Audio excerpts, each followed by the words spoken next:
একটা কথা কি জানেন? মানুষ চেষ্টা করলে সব কিছু পারে।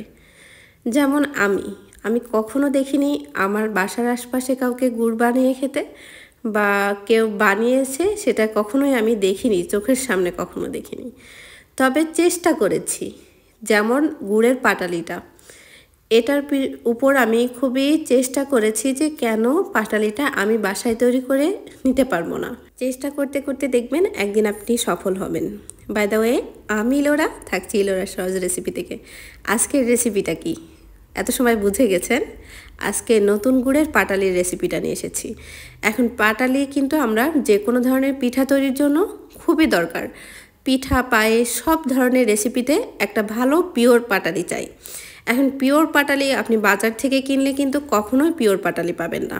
তাই আপনাদের জন্য আমি ইলোরা সহজভাবে একটা পাটালির রেসিপি নিয়ে এসেছি, যে এইভাবে চাইলে আপনারা গুড়ের পাটালিটা বাসায় তৈরি করে পিওর পাটালি দিয়ে যে কোনো ধরনের পিঠা, পায়েস রান্না করে খেতে পারেন, আর সেটা হবে দ্বিগুণ দ্বিগুণ মজা। চাইলে একবার ট্রাই করে দেখতে পারেন আমার এই রেসিপিতে। এখানে পাটালি তৈরির জন্য আমি ফ্রেশ খেজুরের গুড় নিয়েছি। খেজুরের গুড়টাকে ফ্রেশ গুড়টা নিতে হবে, তাহলে পাটালিটাও অনেক ফ্রেশ হবে। এবার গুড়টা আমি চুলাইতে দিয়ে অনবরত জাল করতে লাগছি। হ্যাঁ, এখানে জালটা কয় মিনিট করতে হবে আমি বলে দিচ্ছি। ঘড়ি ধরে 5 মিনিট জাল করবেন। এখন গুড়টা যদি ঝোল গুড় দিয়ে পাটালি তৈরি করতে যান তাহলে কিন্তু পাটালিটা হবে না। অবশ্যই একটা দানাদার ভালো একটা একটা যে পিওর যে গুড়, আমরা দানাদার যে গুড়টা বলি, একদম একটু শক্ত শক্ত একটু নরম নরম টাইপের যে গুড়টা থাকে, সেই গুড়টা দিয়ে পাটালি তৈরির জন্য বেস্ট হয়। সেই গুড়টাকে আমি চুলাইতে দিয়ে চুলার আঁচটা লোতে রেখে অনবরত নাড়াচাড়া করছি। এখন পাটালি তৈরি করতে যদি আপনি গুড়টা বেশি পুড়িয়ে ফেলেন তাহলে কিন্তু পাটালির টেস্টটাই নষ্ট হয়ে যাবে। এজন্য চুলার আঁচটা লোতে দিয়ে ঘড়ি ধরে 5 মিনিট জাল করে নিচ্ছি। জাল করা হয়ে গিয়েছে। জাল করা হয়ে গেলে আমি এখানে ফ্রেশ নারিকেল কুড়ানো দিয়ে দিচ্ছি কিছুটা পরিমাণ। এখানে আমি নারিকেলের পাটালিটা বানাবো, যেহেতু এটা দিয়ে আমি ভাপা পিঠা তৈরি করব, পায়েস তৈরি করব। আর ভাপা পিঠা পায়েসে নারিকেলটা অ্যাড করলে বেশ ভালো লাগে, আর নারিকেলের পাটালিটা এমনি খেতেও অনেক ভালো লাগে। চাইলে ট্রাই করে দেখতে পারেন। চুলা থেকে নামিয়ে নারিকেলটা মিশিয়ে এবার আমি বীজ উঠিয়ে নিব। এখন বীজ উঠানোটা অনেকে বুঝতে পারবেন না। একটা সাইড থেকে গুড়টাকে এক সাইড করে নিচ্ছি, নিয়ে আমি যে পাত্রে গুড়টা জাল করেছি সেই পাত্র থেকে গুড়ের উপরে যে সাদা সাদা ফেনা টাইপের থাকে ওটা এক সাইডে টেনে নিচ্ছি। টেনে নিয়ে একটা কাঠের খুন্তি দিয়ে খুব করে আমি মানে নাড়াচাড়া করছি। খুন্তি হোক, অড়ং হোক, যেটাই হোক, মানে কাঠের কিছু দিয়ে করলে ভালো হয়।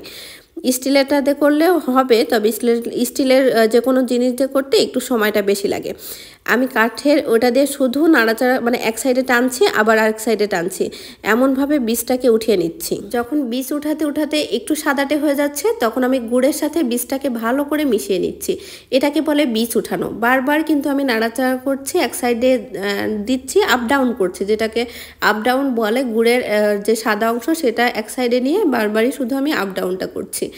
আর আপ ডাউন করতে করতে দেখবেন যে একটু সাদা সাদা বীজ উঠে আসছে, একটু টানা টানা টাইপের হয়ে যাচ্ছে।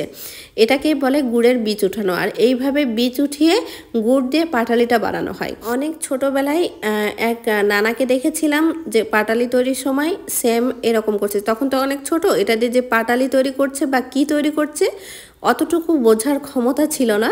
তবে দেখেছিলাম যে এমন এমন করে কি যেন করছে। তা এখন বড় হয়ে মাথার মধ্যে ওইটাই এসেছিল যে এমন এমন করে সেটা কি করেছিল। তারপরে এক্সপেরিমেন্ট করতে করতে কিন্তু এইভাবে পাটালিটা আমি রেডি করে নিয়েছি। তারপরে আমি একটা সাদা কাপড় দিয়ে দুইটা মাটির পাত্র নিয়েছি। দুইটা মাটির পাত্রের উপর সাদা কাপড় বিছিয়ে দিয়েছি। দিয়ে আমি সেই গুড়টাকে ঢেলে দিচ্ছি। অবশ্যই একটু গরম থাকা অবস্থাতেই গুড়টা ঢালতে হবে, তা না হলে কিন্তু গুড়টা জমে যাবে। পাটালি তৈরির জন্য গুড়টাকে মিনিমাম 7 থেকে 8 বার বীজ উঠিয়ে নিতে হবে। বীজ উঠাতে হবে আর বারবার গুড়ের সাথে মিক্সড করতে হবে। এইভাবে কিন্তু বীজ না উঠালে কিন্তু গুড়টা শক্তভাবে জমাটভাবে একদম যে শক্ত হার্ড টাইপের পাটালি সেটা হবে না, একদম নরম ঘ্যালঘ্যালা টাইপের পাটালি হবে, যেটা খেতে মোটেও ভালো লাগবে না। আর পাটালি একটু শক্ত না হলে খেতে ভালো লাগবে না।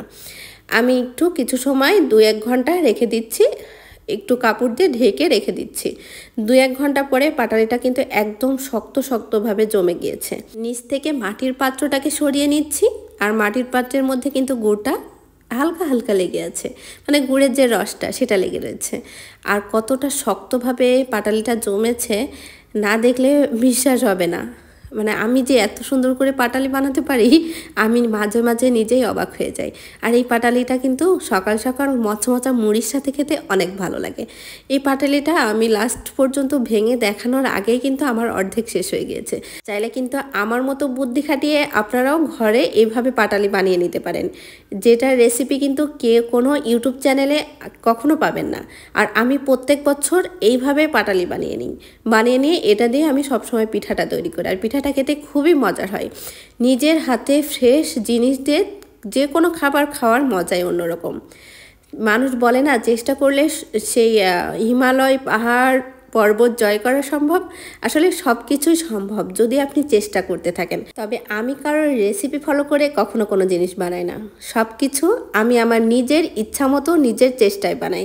কারোর কোনো বই ফলো করে কোনো রেসিপি তৈরি করি না। যে মেয়েটা বিয়ের আগে একটা ডিম ভাজি করে কখনো খায়নি, সে কিন্তু চেষ্টা করে এতগুলো রেসিপি তৈরি করে আপনাদের সামনে উঠিয়ে নিয়ে আসার চেষ্টা করছে। শুধু আপনাদের মনে আমার রেসিপিগুলো একটু জায়গা চাই।